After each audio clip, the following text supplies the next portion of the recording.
Howdy, y'all, and welcome to the third episode of the EEARSS podcast. Wow, third episode already. That was pretty quick. Yes, number 3. Episode 3. Wow. A lot of thanks to Miss Megan Stolen for being on the last episode. That was a lot of otter stuff. That was a lot of otter things. I didn't know a whole lot about them in the first place, but that was, I think if there was something you didn't know, you now know it. I had to go home and hunt down all those commercials you were talking about. You saw them, didn't you? They're actually real. I can't believe it. That was pretty great. Anytime you can see Peyton Manning being carried around by a giant otter, it's the coolest thing you'll see all day. 100%. There you go. Well, Mr. Curtis, how are you, buddy? That. I am good. Tell me about your week.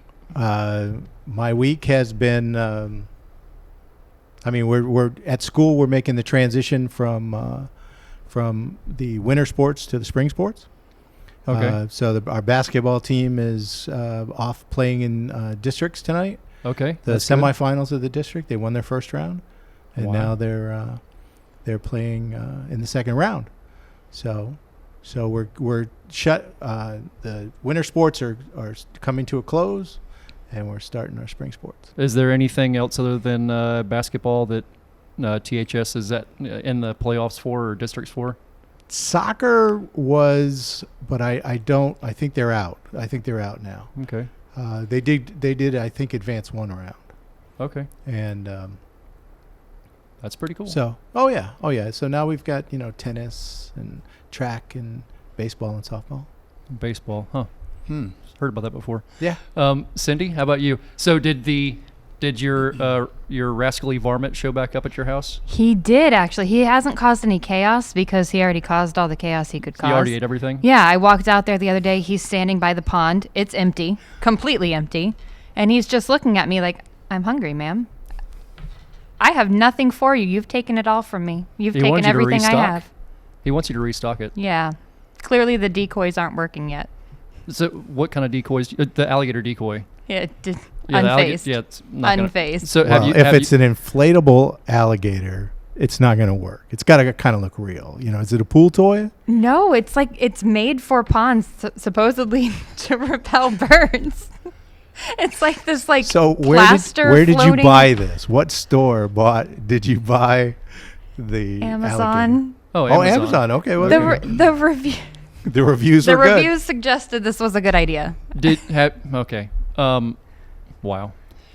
So sometime in the next week or so, I'm going to find you and your husband a actual kind of a great blue heron. You know what I mean? Like one of the big statues. And you guys can put it back in the backyard, and that will work. Awesome. That will work. That'll be my gift to you guys. It'll be a really, really late housewarming gift. It'll be a pond warming gift. Thank you. Yeah, a pond warming Frank, gift. have you pressed the big button? Oh, I have not pressed the big button. What is the big... The big button. It keeps what time. Is the big button? It keeps time so that we won't go an hour and 20 minutes again this week.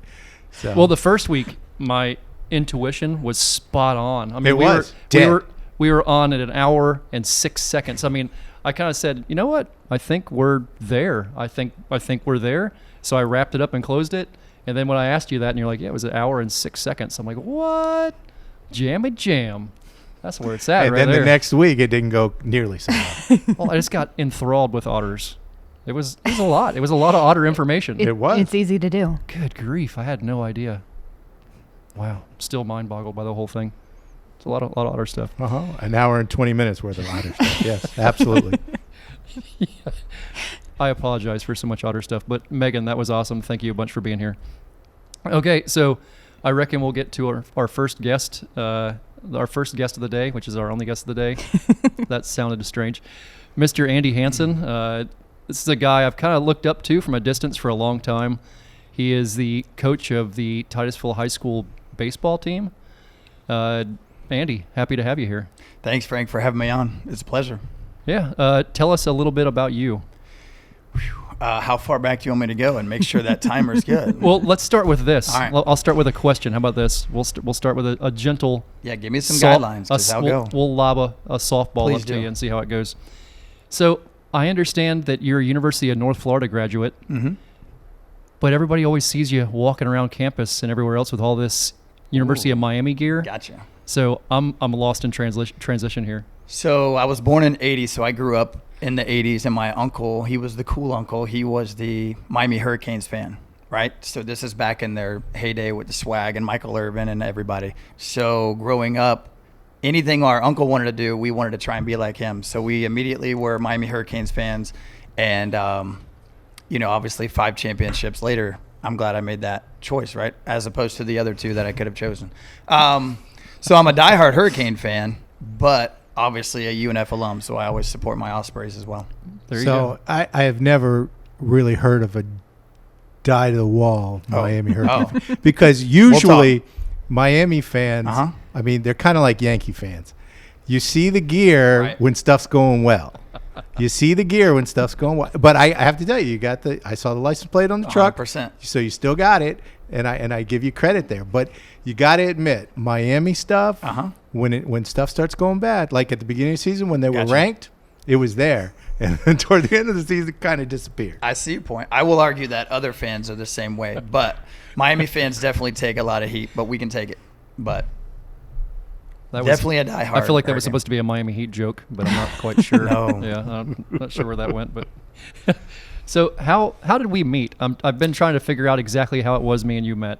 So I think it was through Matt and Stacy Yant when Stacy Yant started working at Atlantis. Okay. And then we had our flag football game. We like to do teacher flag football games against Challenger 7. And Matt actually came and refereed one of our games. And I'm almost positive you either came to support Matt being a referee, but I'm almost positive I was a that's referee where as well. you might have been one of the refs as well. Yep. And then we played in some charity softball tournaments together. We did. And that's, I think, when we bonded and just hit it off from there. I think you're right. Yeah. And then we realized we know all the same people 100% in this town. So that's how it usually works in Titusville, though. If you know 2 or 3 people, you pretty much know everybody. So yeah, it's ironically how it kind of works. So how long have you been teaching? This is my 19th year. I started in 2003 at Atlantis Elementary as a PE assistant. And then a year and a half later, I was full-time PE teacher. And then a year and a half ago, I made the switch over from Atlantis over to Imperial Estates. Okay. So that's where I am now. So my day is K through 6 PE. And then after school, head over here to the ball field, and I get to deal with the teenagers. There is a Titusville big difference between elementary age kids and teenagers. How do you make that transition?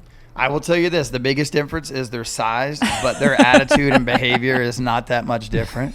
I will say this. Shout out to kindergarten teachers out there. Hopefully there's a few of you watching. If I had my way, kindergarten teachers would get paid the highest, and that's over college professors. That's over everybody. If you don't believe me, spend a day, shadow a kindergarten teacher. So all teachers are important. Don't get me wrong. I married a teacher as well. My parents were teachers, but kindergarten teachers, you have to be special. All right. So big shout out to any kindergarten teachers out there and any 5-year-olds that are watching. Kudos to you. Oh, Lord. So from there, what got you into coaching? So I started coaching actually in 2004. I was doing JV at Astronaut High School, and that's my alum, right? War Eagles. I know it's hard to believe that now, and people are probably throwing stones through the screen. Not at all. But I actually was coaching JV with my brother, J.R. Hansen, and then my friend John Kunkel. And then my son was born in 2005, so I was like, you know what? I'm done coaching. I'm just going to be a dad. 5 years later, I'm at IRC Little League every night doing Little League. So 8 to 10 years in a row of Little League, I thought I was done again. I'm watching Tucker play baseball last year at Titusville High on JV. I was doing announcing and things like that. I thought that was going to be, right, my fatherhood memories and everything. Coach Burkhall, he coached for 20 plus years. He actually stepped down at their banquet last year. So here I am eating a big old Sonny's sandwich and a sweet tea, and all of a sudden he says, hey guys, I'm retiring, I'm stepping down. So I'm like, cool, they're going to be on the search for another coach. And 5 minutes later, a few of the guys came up and they said, hey man, you should look into it, you should do it. And they said, hey, we'd support you, I think this community would support you. So I said, well, let me think about it and pray about it, and talk to my wife, talk to my dad, lots of other old coaches that I had back in the day, and they said, man, you should absolutely go for it. And so here I am now, and just all in. Wow, that's a lot. That's pretty good. That's pretty awesome. So here's a question for you. Mm-hmm. You're a psych major, right? Yes. As a psych major, I knew you were going to say that. What role does that play in your coaching? Everything. Everything. I would say that that's probably the hardest part of coaching is dealing with all these personalities, right? We have 27 players in our program, and then I have 4 assistant coaches. So 31 dudes that I'm trying to balance personalities and type A guys, type B, the alphas, and knowing when to be tough on these boys and then when to kind of back up, when to joke around with them. And then, but I would tell you what, we spend a lot of time with team bonding, with having chit chats. We have guests come in we call it the brick, but it's our portable by our field. Matter of fact, last night, Travis Warnley from the Grove came, spoke for the second time to the boys, and just encouraged them about, maximizing your moment. And we talked about how life is but a vapor and that these moments are going to fly by. And he really was encouraging them, don't take this for granted. Okay. Well, speaking of that, what role does your faith play in your coaching? I mean, it's everything. And to be honest, quick story, I'll try to make it quick. My dad is a pastor at New Fellowship, and my mom, her dad was a pastor as well. So growing up, we were not only PKs, but we were GPKs, right? And our whole life revolved around church. We had a church school at Northside Baptist, now New Fellowship. Faith is everything in our family. It's truly, there's all these weird events that have happened. I actually left my dad's church after 30 years because of the Grove student program. And I told my dad, look, I want my boys involved in a youth program. There's no youth program around here better than Grove students. And ever since I made that move a year and a half ago, all these crazy things have started falling into place. And that's when you know it's a God thing, right? It's not just a good thing. But with my dad's blessing, he said, no, go for it. Do what's best for you and your family. And so we made that switch ever since I did that. Then shortly after, I got the opportunity to go to Imperial Estates. And then from then on, things have just started falling into place as well, getting the opportunity here at Titusville High to be the baseball coach. So, I mean, short and sweet version, faith is everything to us. I'm so happy that this conversation has taken the turn it just took. Okay. Because honestly, when Frank said, yeah, we're going to have Andy Hanson, he's a baseball coach on, I was like, great, I will contribute nothing to this conversation because I don't know sports. And I don't. Yay, sports ball. Right, sports teams. But what I do know is what you're talking about right now. Okay. I actually work in the social services field, and I'm in the crime-related field, and my degree is in crime psychology, basically. Okay. So when I first went into that field and started learning the research, I was blown away by the impact that something like participating in sports actually has on teenagers. It's not just the getting out there, being active. It's not your health. It's the number one predictor and way to intervene in juvenile delinquency and crime and reducing drug use in children, because it gives them that sense of purpose and community and belonging. And it's amazing. So it's amazing to hear that we have coaches that are trying to be mindful of that and bring that in. Well, I appreciate you saying that. We definitely take pride as coaches of creating well-rounded individuals. And that's basically our goal. We told them from day one, we told the parents, told the kids, we can't guarantee a number of wins, right? Everybody wants to say, state championship, district championship. Those things will come. But if they don't come, and the odds are that they probably won't, let's be real. But at the end of the day, did we create the most well-rounded individuals possible, right? We can check that box. Did we give them the most love and care that we could possibly do as grown men? And we're going to do that. Are we going to teach them the right way to play baseball? And the answer is yes. So wins and losses, I have no clue, right? We have no control over that. The players do. But at the end of the day, we know that we can affect their lives in a positive way. And I will tell you that multiple parents have already started coming up and just thanking us like, hey, thanks for keeping my kid on track. Thank you for keeping them involved and excited, and they're coming home happy. And for us, that's a win right there. Yeah. And the crazy thing is that for some of these kids, you may be the only people in their lives doing that. Correct. The only people holding them accountable, telling them they can have a purpose, keeping them feeling committed and connected. It's amazing. It's actually an amazing role that coaches play. And we definitely don't take it lightly. We love hearing the phrase coach. Matter of fact, they have to address us by coach. It's not just first name. And that's not an ego thing. That's a respect thing. But aside from being called dad, right, I have 2 sons. And then my wife, she calls me a lot of things, but babe, right, that means a lot. Coach, we love hearing coach. That's good. Specifically, how do you use baseball for life lessons? You went into a little bit of that. Listen, but you should have paused that timer. Don't get me going on that. And my dad always said, if you give me 15 minutes, 3 points, an invitation, an offering, then that's how it goes. So be careful. We might have offering plates going around here soon.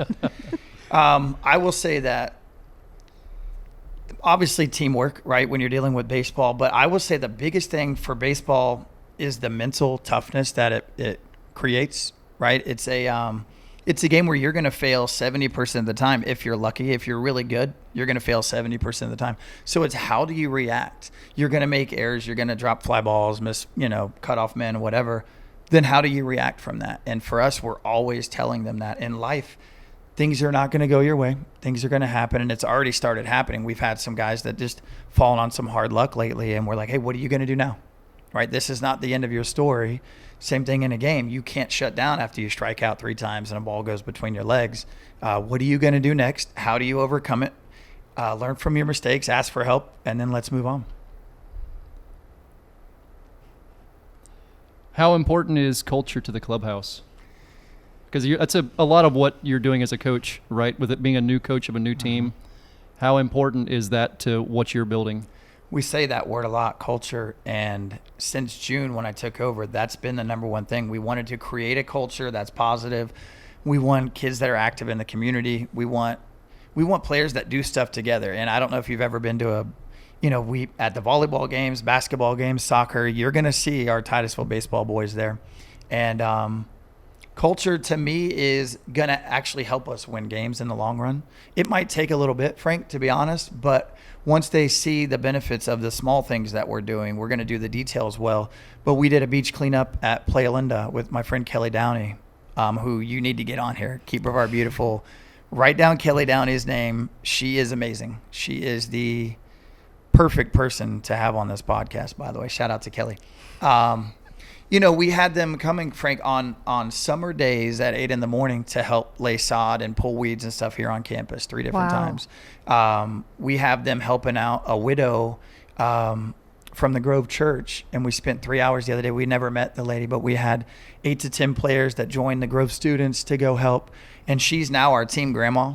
Aww. And she was a teacher, retired for 35 years, Susan Wolford.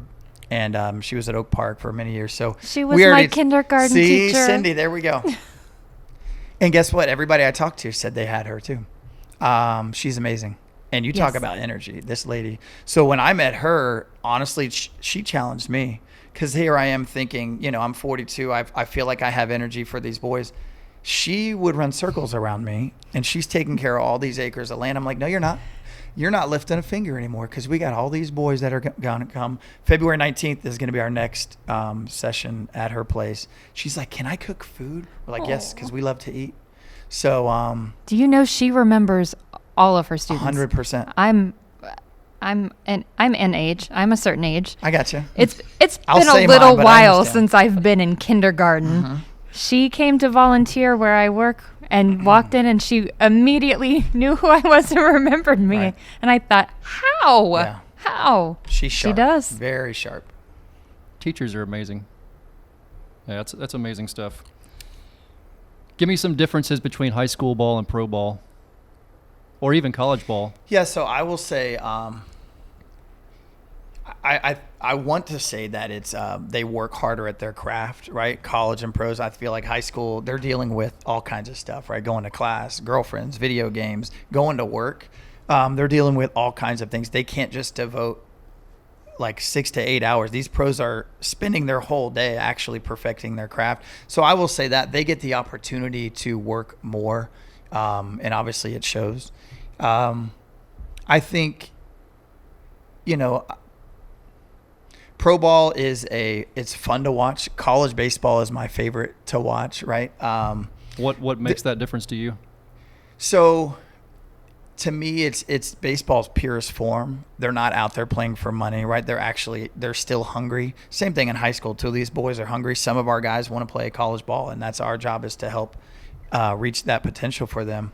But I will say I love baseball at all levels, from t-ball up to majors. But I think the amount of work that it takes to be a professional ball player, people have no idea how much they're putting. And same thing in college. It's year round. It is nonstop. When I was at UNF, it was 5:30 workouts, 5:30 to 7. Then you have class. Then you have practice afterwards, and it's nonstop. So they just practice more. Obviously, they're bigger and stronger. Obviously, the guys are throwing a lot harder in the pros. I don't know if you've seen. Yeah, I've seen a couple of those. I mean, there's so many guys throwing 100 miles an hour now. It's crazy. You hear all these people talking about they can move the mound back. I'm like, don't mess with it. It's all been set up for a long time. Yep. Why would you even mess with it? So baseball has some really odd traditions. Gotcha. Did you have one? What? Oh, like a superstition? Yeah, some baseball's had over the time, like people sticking gum under certain chairs and all kinds of goofiness. Did you ever have anything like that, or anybody you played with that did? I got to be honest. There's a lot of stuff I can't say about that. Wow. There's some things that you just, what happens in the dugout, or what we tell our boys, what happens in the brick stays in the brick. For me, a classic one, to give you an example, you don't ever step on the chalk. So as you're running on the field from the dugout to the field, Mr. Curtis probably noticed that you jump over the line, like you leap over. I did not know You didn't know that. So that's a big thing. And it's not really, I don't think it's a thing in basketball, soccer, football. You can step on baseball players will not step on the foul line out on their way to the field or coming off the field. A lot of guys have a certain handshake, maybe when they see their guys like shortstop, second base, they do crazy little things. Nothing crazy off the wall. It's not like one of those not washing your pants for 2 weeks until you strike out or something. But no lucky socks. So in Little League, my best friend Matt Heron and I, we were on a roll in All-Stars, and we had to sit in the back of his rodeo, the same place, put on our socks the same way, have the same conversation, same song playing, had to sit in the same seats. So I will say, as a child, we definitely had that. And it worked because we were just both on fire, hitting home runs at the same time, and that was a great memory. So yeah, it was definitely the socks. So what was the weirdest one that you ever knew about, that you were ever part of or knew of? Anybody you played with have any really bizarre ones? Man, if you met the guys, or if I told you the guys I played with, let me come back to that one, Frank, because I don't want to say one and then come up with a better one. So I'm gonna dog you that one. You're gonna think about that one for a minute? Yeah, I'll come back to it. What position did you play? Shortstop. So that was my spot. Shortstop, if you know anything about baseball, they're basically out in the field. They're the captain of the infield, outfield. Catcher has the hardest job. Don't get me wrong. Catchers and pitchers are the most important. But for me, the most fun position and the most action that you're going to get is at shortstop. And you can make plays and calls to the outfield. You can determine cutoffs. You have free reign to do a lot at shortstop. So yeah, it's a very athletic position. Catcher's probably the most athletic position, I would say, but and shortstop's pretty bad of the bone. Never caught one game in my life, Frank. That's why I can still walk around pretty easily. Never wanted to either. So shout out to catchers, man. Props to you. You guys have a catcher on your team. That one part of that game I watched that guy coming off home plate and throwing down first base line. Right. He's no joke. Are you talking about Shane Stock, the blonde? So Shane's the senior. We have two senior catchers. Matter of fact, they're battling, which is great. That's what you want. So Hal Wynn and then Shane Stock, we have two senior catchers that are still battling as of right now, still determining who's going to be our starter for game one. So that's awesome. Yeah, they both bring a lot of good things to the table. Iron sharpens iron, and then how that goes. That's what we told them. Yeah. We want them to be best friends, and then we're going to have a good team. That is pretty awesome. So if you had to use a bunch of adjectives to describe your players, give me a handful. Gritty. They're gritty. Let's see. They have a lot of bravado, right? These guys are not lacking bravado. Bravado. That's a term. Oh, what's another one? One of our players likes to use the term crispy because they like to dress real nice. He's like, Coach, am I looking crispy or what? Crispy? Yeah, is that swaggy, like dripping? Dripping. Drippy. Dripping. We learned that one the other day. Yeah, episode 1. I was here on campus before their first episode, and walking through, I was wearing a nice shirt and a tie, and a kid told me I was dripping. See? And I thought for sure my nose was running or I was leaking somewhere or something bad was happening. But no, yes, he was telling me I was fancy. I didn't know that was a thing. So you're saying there's another term for that called what now? Crispy. Crispy. Tyler Smith, one of our seniors, he likes to say that a lot. Crispy. I'm writing that down. Crispy. Yeah.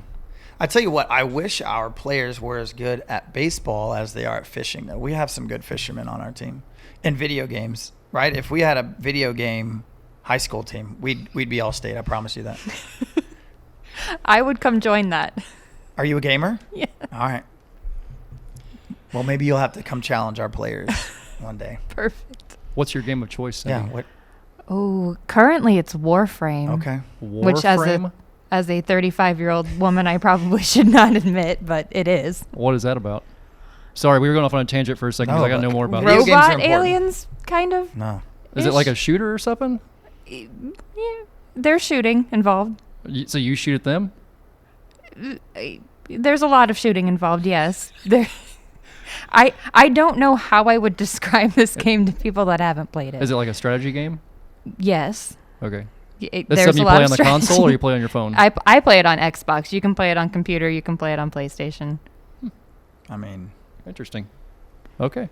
Never heard of it, but it sounds pretty neat. It's basically like a post-apocalyptic galaxy where there are all these different planets, all these different aliens. Post-apocalyptic. You can't. she lost me at post. That was a lot of syllables in one yeah. sentence. Yeah. Post-apocalyptic wow, I can't even. I'm getting tongue twisted even trying to wrap my head around it. Okay. Frank, Back to sports. Yes, I say, Frank, take a breath. The See, I can't even say it. I'm trying to. The post-apocalyptic galaxy will be there. So, in high school ball, do you guys have a lot of the shifts and things that happens in pro ball?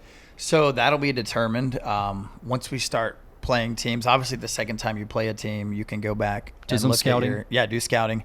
I'm gonna say, I don't want to give away a lot of secrets, but I will say in general, you won't see it a lot unless they have some big stud. Let's say it's not something you typically see in high school ball, is it? Not yet. I'm sure it'll get to that point. But no, the answer is we're not focused on that right now. We spend most of our time working on fundamentals because that's what wins and loses games in any sport, right? So we do a lot of fundamental work. We're not worried about getting too fancy.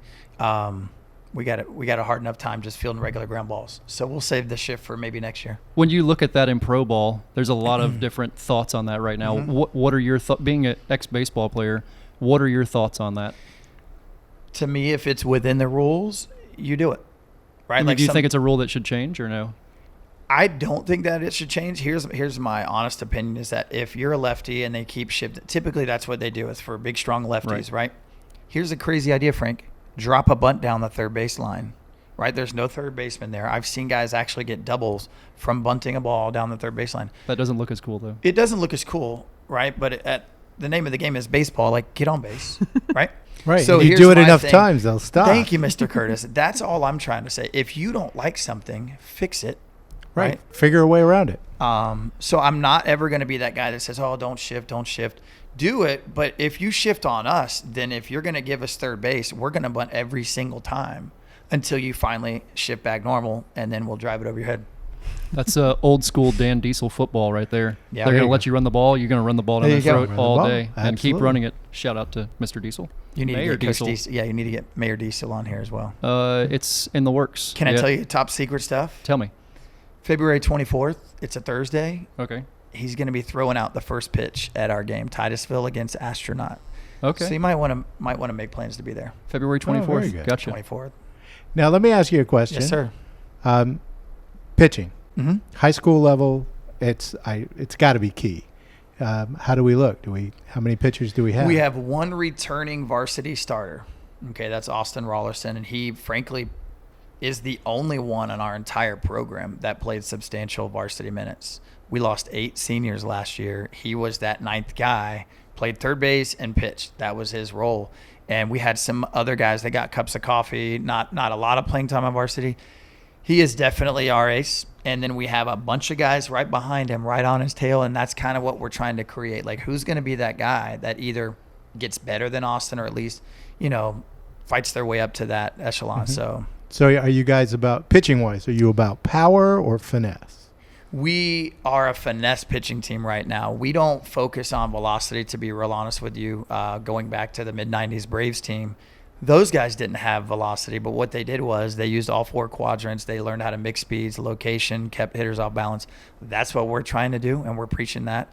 Bottom line is, let's throw strikes, right? And then let's keep them guessing as hitters. But no, we're definitely not going to overpower people yet, and I'll say that word yet, because we will get there.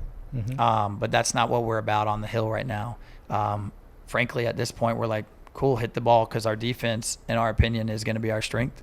We have a lot of athletes at every position.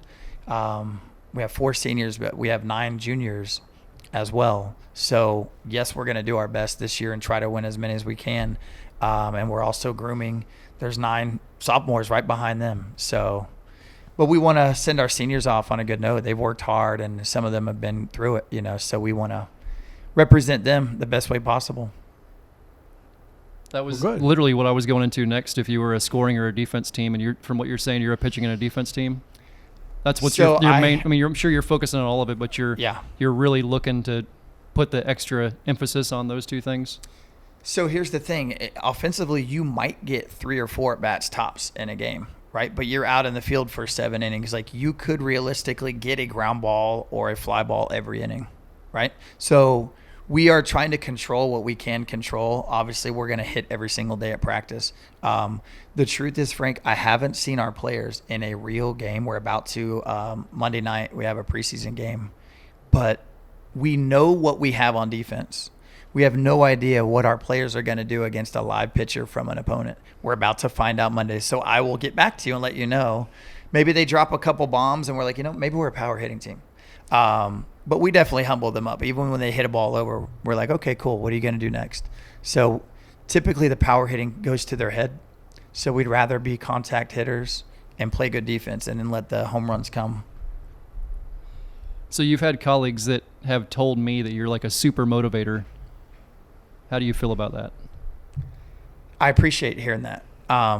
It means a lot. I definitely take pride in being able to motivate others. But it comes natural in our family. When your dad's a pastor in a funeral and he does weddings, he was a song director. My mom was a piano player, singer, all that.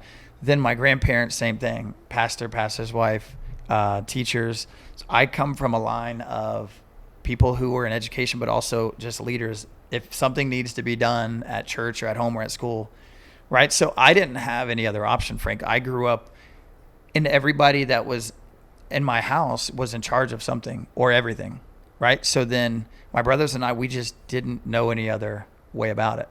And now my younger brother Eddie's up in Alabama doing well for Lockheed Martin. My older brother JR, he's at Madison, but he's been at Astronaut. He's, in AP right now. So, my wife's a teacher at Space Coast. She's been there 19 years. My brother JR's wife's at Titusville High. So our family takes a lot of pride in just being leaders. And if something needs to be done, let's get it done. If somebody needs to be motivated, let's motivate them. But it's fun. To me, that's fun. I'd rather motivate people and lead an assembly and things like that than to do paperwork and email. I'll tell you that. Yeah, man. So if you could go back in time and talk to Andy, who was starting off teaching his first year, what would you say to him? Good luck. No, I would probably say, like, hey, buckle up. It was a culture shock seeing how you're dealing with a lot of students coming from different backgrounds, right? That's fair to say. And then different home lives. Obviously, divorce rate is as high as it's ever been. So you're taking on a role of a dad, an uncle, a friend, a mentor to these people. So that's the fun part, but it's also the draining part. When my wife and I get home, we are literally exhausted from having to take on these burdens and conversations and compassion fatigue. Absolutely. So I would say that I would tell my younger self, rest when you can and enjoy those restful moments, because the truth is we rarely take time to do that. So I'm trying to get better at that. People who know me know that I'm not that guy that sits around. I hate feeling like I should be productive and I'm not. So, but I need to get better at that and just enjoy and chill. My assistant coaches will probably tell you that too. So What would you say right now, as a teacher in Brevard County, what are some of the biggest challenges teachers are facing right now?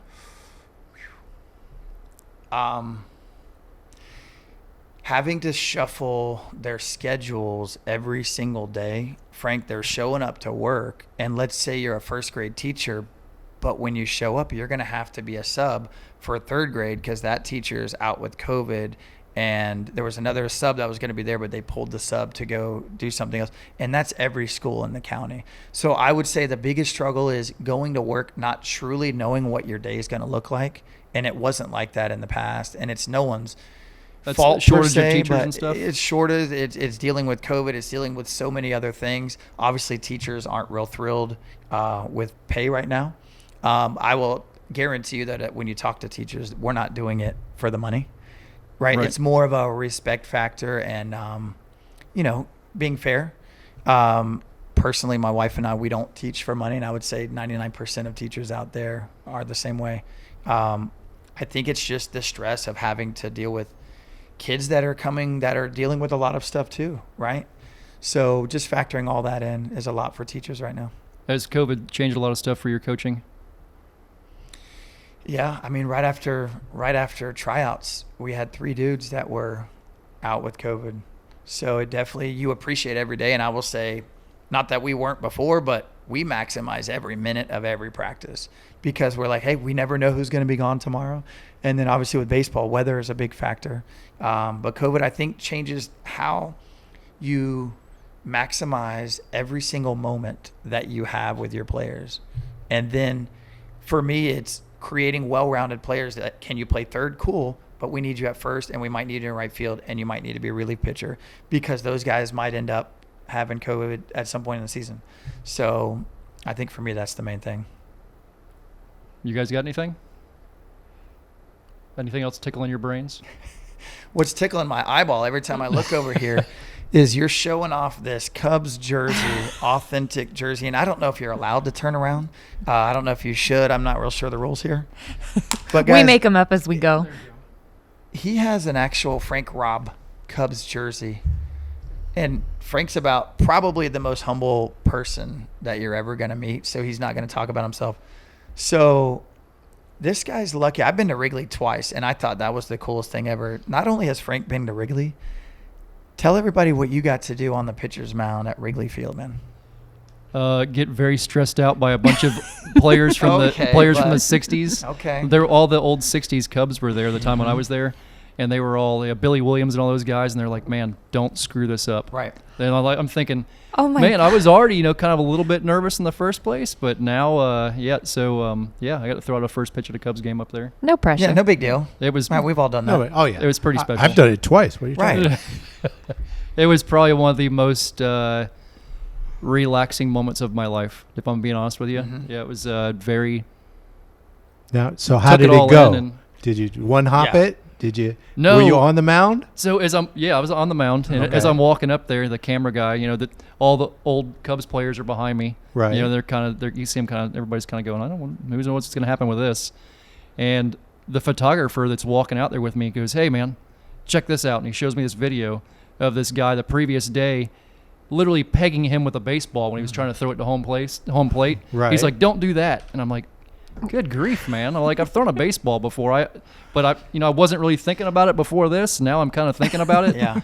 But, I just took time to, thank God for being there. It was that whole trip was a very emotional trip for me, but I just took a breath and threw it, and it was a strike right in the middle. When you sent those pictures and you posted them on social media, I was like, this isn't real, man. Here it is. Frank from Titusville is on Wrigley Field's mound throwing out the pitch, and then you're sending me pictures with you and Billy Williams and all these famous people. He's got his own bobblehead He's now. got his own bobblehead. I try to tell my players. I got to introduce Frank to a lot of them. Some of them already knew. And I was like, do you guys realize what he got to do and who he's been able to meet? Basically had the key to the city. Am I right? Yeah, pretty much. Yeah, it's just Chicago. Not a big deal. In my opinion, the Lord puts you in a place you need to be when you need to be there. Mm-hmm. And I went there to help an animal that been a blessing to me and my family for a long time. I didn't go there for anything other than go there and do that and leave. Didn't expect any of the rest of it to happen. It was 3 o'clock in the morning, and they asked me what I wanted to do while I was in Chicago, and the rest of it all kind of just came together. So, I went there to work that out for them and leave, and the rest of it's been, I mean, the way it worked out, I wouldn't be here otherwise right now. I mean, having heart surgery and having the people up there help me fund the doctor that did my heart surgery, and then helping to fund that surgery, it makes me understand why I was sent up there in the first place. More than just to help an animal, it was all that, and that's all a lot more than me. That's a lot of the reason. I don't walk around bragging about it, because it's just it's like a lot of things. It's you're put in the position you need to be put in when you need to be put there, and that's part of the reason behind this whole podcast. And I had told Mr. Curtis that when I first talked to him about it. I want to bless as many people as possible with the platform that I've been given, and the people that have been on here. My co-hosts and the people that we have on here, they're blessings in my life, and I want them to be able to be blessed by others by knowing that. So, yeah, that's my speech, I guess. And I'm glad you said that, because there are people who are listening and watching that don't know that, and so hopefully they got a little glimpse. So I'm sorry for turning the tables on you real quick. I had it coming eventually. That's good. I'm not sorry. You should do that. Yeah. I had it coming eventually. Yeah, this is all a lot more than me. I'm happy to give other people a platform to speak about what they're doing and the causes they have, and you're a lot more than a baseball coach in the local community, and people need to know what's going on. So I appreciate that. Well, when I ask you to throw out a first pitch at one of our home games, I'm 100% it won't be the in. same Yeah. as Wrigley Field, right? It'll be awesome in its own way. It'll be awesome. And maybe wear the Cubs jersey. Yeah, for sure. Yeah, Tell everybody you used to play for the Cubs, whatever you want. I will try not to make up a story. I'm a sarcastic mess, but I'm not gonna gotcha. I'm not gonna be that bad about it. Did you have a favorite professional player growing up? Man, I was hoping you would ask me that, because my list is so long. I'll just rattle off a few. Cal Ripken Jr., Barry Larkin. For the Cubs, it was Ryan Sandberg. I loved Ryan Sandberg. Jose Canseco back in the day. But obviously, as a shortstop, I loved Cal Ripken, Barry Larkin, Ozzie Smith. Oh, I was a huge like Ozzie that. Smith fan. Oh, I loved it. The backflip. I have his rookie card from when he played for the Keep Padres. Keep it. Don't bend that thing. The Wizard, yes. The Wizard. What was he famous for? Doing the flips out The there backflip, doing the flips out there onto the field. Yeah, that was a very athletic man. He was swag before swag was cool. You know what I mean? Like, he was no that doubt guy. about it. But now, who's your favorite now, though? Current player? Frank Schwindel. Okay. Yep, Cubs first baseman. Yep, without a doubt. It's hands down, Okay. no issue at all. Very simple. But back in the day, I remember in Cocoa, the Expos used to come down here and practice. Yeah. And I was a huge Moises Alou fan. Okay. I was a huge Moises Alou fan. Fun fact about Moises Alou, he never wore batting gloves. I did not know that. Mm-hmm. Yeah, most people, you tell them that name and they have no idea who you're talking I love about. Moises Alou. But yeah, one of those humble superstars from back in the day when the Expos were actually something. They were amazing. And they should have won in 94, but they had the strike. Indeed. Yeah, that was a good team for a long time. It was always so cool to see them practicing right there at the Cocoa Expo. We lived right there, Frank. Did you really? There's a little brown portable that was right there. That's where we lived. My dad was in the Division of Forestry. So we would go watch the games, walk up. These coaches would give us bats and balls, and here we were, 4 and 5 years old. Who knows where all that stuff is now, right? Yeah. My parents let us play with it in the yard. But all these coaches would come and hang out, so that was pretty cool living that close. Yeah, that was neat. Remember the Marlins would come up here, and the owner of the Marlins back then was like Wayne Huizenga. Mm-hmm. Yeah, I remember meeting him a few times at baseball games as a kid. I've got all those old autographs somewhere at the house in the closet. But yeah, it's some cool memories. Mm-hmm. That's probably the best thing about baseball. Baseball, it's a sport that's been around for so long that there's just so many stories involved, right? The sights and the sounds, and it's such a nostalgic sport. There's no time. Right? Like, you have to actually complete the inning for the game to be over. You're hitting a round ball with a round bat, and you're trying to hit it squarely. Yep. Right? The defense has the ball, Frank. What other sport does the defense have the ball? So that's why baseball is unique, and baseball, lovers like myself, that's why we love it.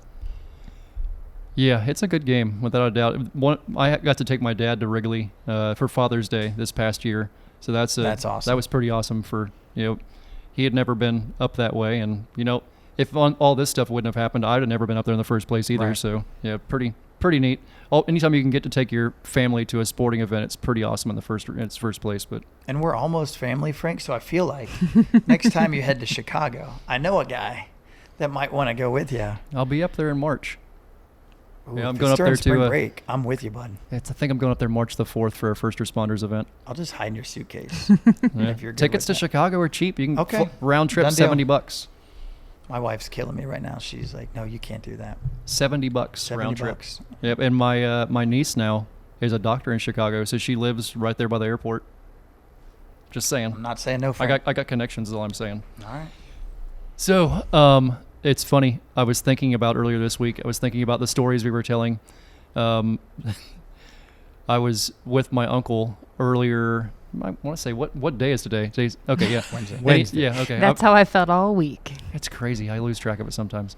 On Monday, we were down at a place in the south end of the county where people had called and said that this entire establishment was overrun with water moccasins. Like there's water moccasins everywhere. They're gonna attack people, and we have a lot of tourists that come here, and they're running people away. They can't have them here. And I'm sorry, that just doesn't work that way. There's never water moccasins in giant groups. And they had called a friend of mine who lives down there, and he'd invited me and Bill down there. So we go down there, and they're like, yeah, you can see these giant snakes across the pond. And I'm like, 100% they're green water snakes. They're not water moccasins. If they are, it's going to be the coolest freaking thing ever. They're snakes in general, so it's already the coolest thing ever. But I guarantee you it's not, So we went down there, and they were right. You go around these ponds, and there are these giant snakes. And I waded out in the water and caught a handful of them. I got the fancy bite marks all over my hands to prove it. So I was thinking about you guys. I'm like, yes, I've got the bite marks to finally prove I got bit by a snake. And like, because we were talking about the first episode, me and Cindy both have some like evil bird stories. And I had a time where these birds were latching on my fingers, and you can't say anything cool about something that doesn't leave a mark. Right. If it leaves a mark, you'd be like, check that out. Like that happened. It was the coolest thing ever. There was blood all over the place, which there was. It was. Anytime blood is involved, it feels a little bit extra special. It makes you tougher, yeah. Yeah, Throw some it dirt makes. on it, you're fine. Now, At what the kind time, it doesn't. But okay, yeah. what kind of snakes were they? They were were- they actually the green snakes? They were Or- green water snakes. Yeah. Okay, so Which they weren't were water moccasins which because you were didn't make that clear. about that You big. did around. not make that You clear. glossed right over that. Yeah. So Yeah. Do they actually look anything like water moccasins? they're both around the water. I mean, so I want to say 99.9% of the population cannot tell the difference between a water moccasin and any type of water snake, or the technical name is Neurodia. Neurodia. Correct. You had to solve that mystery for me. I was convinced there was a water moccasin in my koi pond, and I kept sending him pictures, and he kept saying, "Cindy, it's a banded water snake." And are you sure? It's Cindy. It's I promise. He was in fact correct. It was. I think it's great. So for those people out there, water moccasins have one line down the side of their head from their eyes all the way down, and water snakes looks like stitches on their mouth. Listen, I have wasn't getting stitches that up and down. close. And it's pretty obvious, but it's always nice to know what you're grabbing before you go to grab it. And if I don't know, I don't touch it. That's the reason the good Lord gave me a brain and the ability to use utensils. Look at the utensils. I can use them to grab things. It's amazing. But yeah, so it was pretty special. We were able to show them to the people and explain to them that they were not being overrun by venomous snakes, which would have been very cool, but it wasn't the case. So you got bit by these snakes, yeah, because But- I got grabby. Okay. If you get grabby with something, you got to expect them to get grabby back. and then you go back across the lake and tell these people that they don't need to be worried about them. Is this Pretty what much. this what I'm understanding? Hands still Pretty much. bleeding. Hands Yeah. still bleeding. Yeah, it was great. Don't worry about these snakes. These ones are fine. Yeah, while you can hear people going, "Is that a water moccasin?" Like that has latched on my hand right now. Yes, it sure is. Yeah, yes, exactly. The blood that's spilling right now it's all very bad. There's But a venomous snake attached to my hand, and I'm just okay with it. it was very special. It was very special. Anytime you can have a wildlife experience like that, it's pretty special. That, and I came across a skunk this week too. Really? Yeah, spotted skunks are very, very rare anymore. I mean, They're very, very rare, but I came across one this week. It was pretty special. Is that we were talking about that last week? I thought. Yeah. No, outside before Indeed. the show, we were talking about how they're not quite as. Yeah, they're Are they- smaller than the striped skunk. And they do little handstands. They run around their hands and they point their butt at you. It's hilarious. It's the cutest thing you've ever seen. Until they spray. Until. Well, so I always told I have a buddy. His name is Alex. Shout out to Alex. That I always told that the smaller skunks, there's people that smell worse than they smell. Like they're not that bad. I mean, there's some people that smell pretty bad. Don't get me wrong, but these things they're not terrible. And he was out one day, and one was doing a handstand, and when he didn't expect it to be there, and sprayed him right up the nose. And he called me. He goes, "You're right. It's not that bad." And I It's said, not that bad. Okay. Well, There's a so you scale say- I really don't want to be associated with. What is what's good, what's not so bad, and what's horrible? Well, I'd say there's like trash smell, which is pretty bad. I mean, not real bad, but when you get to the smell of anything that's dead, that's a whole different level. And then like we were talking about Megan, you're in trouble when that doesn't bother you anymore. You're like, whatever, it's something dead. It is not the end of the world. That's when you're in real deep stuff. Mm-hmm. Yeah.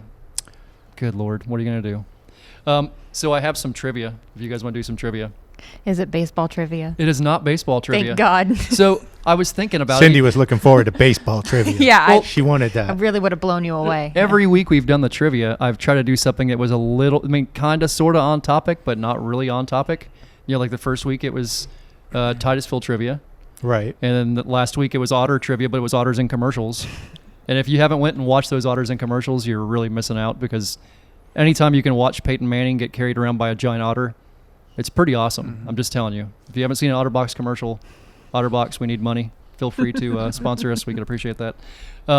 Yeah. So, what is next week? Anybody know what slash? I'd say giant Valentine's Day? Giant air quote. Yes, Mhm. Valentine's Yes, Day. Valentine's Yes. Day on Monday. Yeah. Yeah. So it's Valentine's Day trivia. Hey, babe. Oh, there we go. Valentine's Day trivia. Valentine's Day trivia.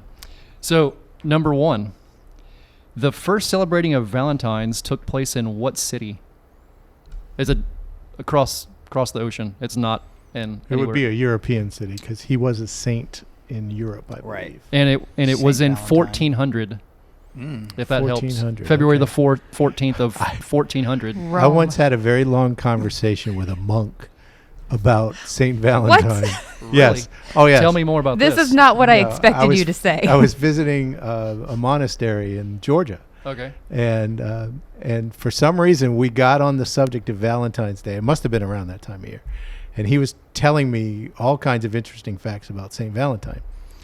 At my age, I wasn't really all that interested in interesting facts about Saint Valentine, but evidently he was. Yeah, didn't he marry people secretly or something? Yes. Yeah. Yes. And that was I want to say that was in the 600s or something, right? Yeah. Something It was like way that, back yeah. there. Yeah. Yeah. So. Anyway. Interesting. So it's European. It's European. It is Mm-hmm. European. Any idea what country? It makes sense when you think about it. I'll tell you that. I'll go with Paris. It was Paris. See, there we go. I was going to say Paris as well. It was See? Paris. As a family, we do trivia a lot. Matter of fact, we did an hour and a half of trivia. That's our bonding Okay. at night on YouTube. And my family is amazing at trivia. And my son, who's 12, and my wife, they are amazing at trivia. Okay. So I'm just along for the ride, and I just hope it's a sports question. Sports and music. Sports is right here. Music is right below it. So sports and music, I got it. I hosted trivia for almost 3 years, so I've done a little bit of trivia. Sometimes we win at Shiloh's, by the way. Yeah, we win. I didn't even know Shiloh's had trivia. Yeah, we win Shiloh's trivia. What night of the week does Shiloh's have trivia? We used to do it on Tuesday night. Obviously, with baseball now, I can't do it, but we take great pride in always placing in trivia. What do you first thing. win Oh, you at get Shiloh's? gift cards, so then you can use it the next time you go. That's pretty spot on. Mm-hmm. There you go. I think we're missing out. Love trivia. All right, number 2. Mm-hmm. King Charles VI of France Mm-hmm. at the same time established what court that was run entirely by women that dealt with divorce and domestic violence? I'm staying away. You gotta from know. that You gotta one. know. Why this don't one, I Cindy. know about staying this? away. Cindy, from this that. is in your wheelhouse. Yeah, Come on. This was I right have here no for you, Cindy. idea. So I figured Threw for you sure the know it. softball. I I'll see did. myself out. I'm failing. So I'll read it one more time. King Charles VI of France at the same time, which is in the 1400s, established what court that was run entirely by women that dealt with divorce and domestic violence? I truly don't know. I guarantee when my wife watches this, she's going to be yelling at me. I know that she knows it, so I'm trying to have her send me the vibes through the camera. I truly don't know. I wish I did, Frank. Well, you got to I imagine feel like a failure. it's Valentine's Day. Right. So it was called the High Court of Love. Oh. Oh. All right. Yeah. You should look it up. It's pretty neat. I'm disappointed That's in pretty neat. myself. That's pretty neat. Number 3, the Duke of Orleans in 1415 wrote the first Valentine to his wife that was imprisoned where? In the Bastille. It was, again, somewhere in Europe. Oh. I was In the gonna say Bastille? Sharps, but I mean, no. I'm thinking Sharps. Sharps, yeah. Sharps. Good guess. Got to go with my second guess now. Oh, my garage. Anybody? I'm tapping out, Frank. It was the Tower of London. Oh. Oh. We all knew that. Yeah, it makes sense when Yeah. you think about it. Yeah. Yeah, Makes there sense we when you go. think about it. There we go. Okay, so the ultimate question. Uh-oh. Okay, you guys ready for this? And if nobody gets this one, I'm going to post it online, see if anybody can figure it out. This thing, we'll say thing. This thing. I'm feeling confident already.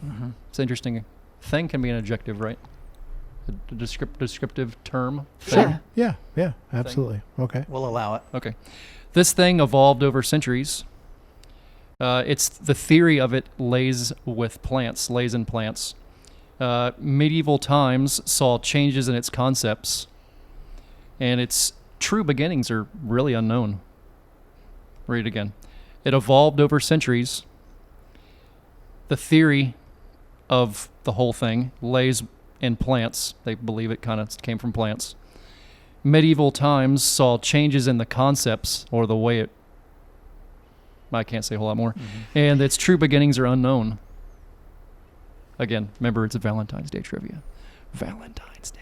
Plants. But when you know the answer, Frank, it always seems easy. Well, and the thing is, Frank He's got a takes point. great pride in coming up with these kinds of trivia questions that stumped no us. one will ever guess. But you said if we don't get it, you get to post it. I'll post it So, online. Yeah. in fairness to the viewers and the listeners, like, I feel like we should. We wouldn't want to rob them. Right. You should That's definitely right. rob we them. wouldn't want We're to take not- that We from don't should want to definitely steal the rob 'em. thunder. Mm-mm. those people Plants, who are like a yelling at their bouquet of roses. Ooh, I think you struck on something. No, Homer. you're- maybe. It's not a plant, It's but it's not a plant. Of course, it's not. The theory of where it came from comes from plants. Does that make Okay. any sense at all? I feel like I just need to tell you guys, but You do. Don't spoil it, Frank. The Okay, theory so of where it- when you're thinking of Valentine's Day, what's something you think of? Candy, Flowers. chocolate, commercialism, cards. corporate Narrow greed. it down to an object. What do you think of? Chocolate. No, narrow it down to a non-edible object, like a symbol. A rose. A heart. Yes. Okay. The heart symbol. What? Oh, the actual Oh, the symbol heart of symbol. the Yeah, heart. The heart symbol. Yeah. Because it actually doesn't look like a heart. Correct. Right. Correct. Yeah. So So it evolved over centuries. It originally began as something that looked totally different than the way it looks now. They believe that it came from plants, different types of ivy, and different. What's the water plant I'm looking for? That dagnabbit. Hyacinth. Yeah, some sort of hyacinth. Yeah, there you go. And medieval times even know they if changed. it's right. They changed. Who know? I'm going with it if it's Don't right. look No, at me. lilies. Lilies, yeah. Lilies. Oh my garage. The medieval times saw giant changes in the way it was used. So in medieval times they had it. They actually became the shape that it's known as today, where they had it on breastplates and stuff like that. And then nobody really knows where it started at. There's arguments that it came from times before Christ, and there's arguments that it showed up 10 minutes ago. So, which I think it was here. I think I had my paper before that, but I'm not exactly sure. So, anything exciting going on this week? Anybody? Mr. Curtis, anything good going on? If there is, they haven't told me yet. Okay. Cindy, what's happening with you this week? Nothing is happening with me this week. Okay. However, I did hear of an awesome trivia-related event that I'm going to keep talking about every week until it happens. March 19th, the Women's Center has their Super Bowl of Trivia event coming up. Awesome. And where do we sign up for that? You can sign up on our website, Which is www.womencenter.net. I'm signing up. I have forgot to sign up. I'm going to sign up. Is there an entry fee or anything, or There is. It's Okay. $50 per person, and there's a cash bar. which goes back to you guys? It does. Okay. Yes. Yeah, I'm all in on that. We should get together with the Hansen family and go do trivia on the 19th. And then in return, I'll go to Chicago with you. I feel like That's easy to figure out. right? That's a easy to fair figure out. trade. It is. Well, so when's y'all's first game? All right, so we play Monday night on Valentine's Day. Right? Okay. With the heart, we'll have to do the heart symbol every time we score, I guess. Which is the 13th, correct? so it's the 13th? so it's the 14th. It's Monday the is the 14th. It's Valentine's Valentine's Day. Day. Valentine's Day. Oh, I Always thought you said the day before Valentine's Day. No, My so- head's all messed So up. Monday, Valentine's Day, we're playing at Astronaut High School, but Okay. it's against East River High School at 4 p.m. Then 2 days later, that's Wednesday, the 16th, we're playing University at Astronaut again. And those are just University? University High over in Orlando. Oh, okay. But those are preseason, right? But then we start our official season February 22nd. It's all the twos. And this is actually my coach's jersey. So it's 2/22/22. And we're going to be hosting O'Galley, 6 o'clock. And Principal Gonzalez and AP Mrs. Legate, they're going to be throwing out the first pitch Awesome. of our first home game. So that'll be neat. So as fans, what should we expect this year? And do you have any predictions? I'm not going to do that. But I will tell you this. I will predict that no other school will have more fun at home games than we will at ours. I will promise you that. We will have the most engagement from local little leagues and law enforcement. We're going to have different nights that are going to pay tribute to different things. Military, law enforcement, first responders, teachers, little league, obviously Mayor Diesel, our admin. My buddy Justin Kennedy's already signed up. He wants the Merritt Island game from Beach Bum Barber. So we will have the most community involvement at our games. I'll promise you that. And we have actually a meeting tonight with our booster club about what kind of food and things like that. So we love to eat. We love to have fun. And then our boys hopefully will put a good product on the field that people want to come back and watch. That's awesome, man. Mm-hmm. Looking forward to going to the games. Thank you so much for being here, Andy. Thank you for having me. It's my pleasure. Really appreciate it, buddy. And yeah, we'll see you all next week. And if you guys want to donate to what we're doing or donate to EEARSS, you can go to ears.org, EEARSS.org, or alligatorrob.com. It'll take you to the same place. And there's a donate now button. Please, we'd appreciate your help. Thank you. See you all next week. Bye-bye.